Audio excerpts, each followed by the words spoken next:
BJP पर अक्सर शक्तियों के दुरुपयोग के आरोप लगते रहे हैं। विपक्ष लगातार ये दावा करता है कि बीजेपी और मोदी सरकार अपनी शक्तियों का गलत इस्तेमाल करती है और अब इस मामले में कोर्ट ने भी एक ऐसी टिप्पणी की है जो विपक्ष के इन आरोपों को बल दे रही है। अदालत की टिप्पणी के बाद सवाल उठने लगे हैं कि क्या अब पुलिस संविधान की बजाय, नियम कानूनों की बजाय सत्ताधारियों के कहने पर चल रही है? क्या सरकार और नेता मंत्रियों के लिए पुलिस ज्यादा वफादार हो गई है? दरअसल यूपी के गाजियाबाद में राजेंद्र त्यागी नाम के एक व्यक्ति और उसके परिवार बनाम उत्तर प्रदेश राज्य मामले की सुनवाई के दौरान कोर्ट ने टिप्पणी की। ये मामला एक परिवार के खिलाफ गैंगस्टर अधिनियम के दुरुपयोग और मनमाने तरीके से की गई कार्रवाई से जुड़ा है। सुनवाई के दौरान इलाहाबाद हाई कोर्ट ने यूपी पुलिस के काम करने के तौर तरीके और गैंगस्टर एक्ट के मनमाने इस्तेमाल पर तल्ख टिप्पणी की। कोर्ट ने कहा कि फील्ड में तैनात अधिकारियों की वफादारी अक्सर संविधान के लिए ना होकर सत्तारूढ़ व्यवस्था के लिए दिखाई देती है। कोर्ट ने लक्ष्य साधकर यानी टारगेटेड की गई कार्रवाई पर भी चिंता जताई है। यही नहीं, इस दौरान अदालत ने प्रशासनिक अधिकारियों के तबादले और फेरबदल पर भी टिप्पणी की। हाई कोर्ट ने उत्तर प्रदेश में अधिकारियों की ट्रांसफर पोस्टिंग के खेल पर से पर्दा उठाते हुए कहा कि राज्य की प्रशासनिक मशीनरी में राजनीतिक दखल बहुत गहरा हो चुका है। अदालत ने कहा, ये एक जग जाहिर तथ्य है कि जिन अधिकारियों को सत्ता का वफादार माना जाता है उन्हें मलाईदार पोस्टिंग इनाम के तौर पर दी जाती है, जैसे बड़े शहरों में कमिश्नरेट या भारी कमाई वाले जिले।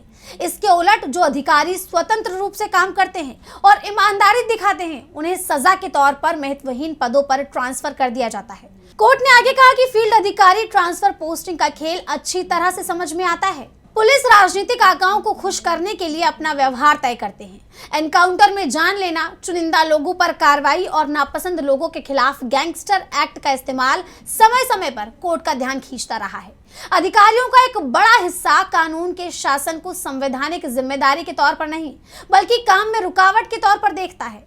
बिना सही प्रक्रिया के गिरफ्तारियां की जाती हैं, गलत इरादों से एफआईआर दर्ज की जाती है या दबा दी जाती है और मनमाने ढंग से प्रिवेंटिव डिटेंशन यानी एहतियाती हिरासत के प्रावधानों का इस्तेमाल किया जाता है। अदालत की इस टिप्पणी के बाद यूपी पुलिस और बीजेपी दोनों ही सवालों के कटघरे में आ गए, क्योंकि बीजेपी पर यह आरोप कोई नए नहीं है कि वो प्रशासन से अपने इशारों पर काम करवाती है। कोर्ट की तल्ख टिप्पणी के बाद विपक्ष ने भी मोदी सरकार को और बीजेपी को घेरना शुरू कर दिया है। सपा प्रमुख अखिलेश यादव ने इस पर बीजेपी को आड़े हाथों लेते हुए एक्स पर पोस्ट किया कि जिस युग में पुलिस ही अपराधी बन जाए वही कलयुग है। माननीय इलाहाबाद हाई कोर्ट ने भाजपा सरकार के समय में हो रही पुलिसिया जातियों को देखकर उत्तर प्रदेश की पुलिस व्यवस्था पर जो सख्त टिप्पणी की है उसे सुनकर तो नैतिक रूप से बीजेपी सरकार को शासन करने का कोई अधिकार नहीं बचता, लेकिन नैतिकता, निष्पक्षता, सत्यनिष्ठता, ईमानदारी और इंसाफ जैसे शब्द बीजेपी के शब्दकोश में है ही नहीं। भाजपा राज में पुलिस भाजपा के भ्रष्टाचार की भ्रष्ट पुतली बनकर संविधान के स्थान पर असंवैधानिक आपराधिक तरीके से अपनाकर सत्ता के सियासी फायदे के लिए कानून अपने हाथ में ले रही है। अखिलेश यादव ने इस दौरान यूपी पुलिस को भी सावधान करते हुए कहा कि बीजेपी किसी की भी सगी नहीं है, ये याद रखना जरूरी है। अखिलेश ने आगे कहा कि भ्रष्ट पुलिस वाले दो बात याद रखें, पहला, भाजपा किसी की सगी नहीं है और दूसरा, संविधान सदैव रहेगा, संविधान हमेशा रहेगा। ये भाजपाई तो अंतिम दौर में है, भाजपाई निश्चित रूप से जा रही है और फिर कभी लौट कर नहीं आएंगे।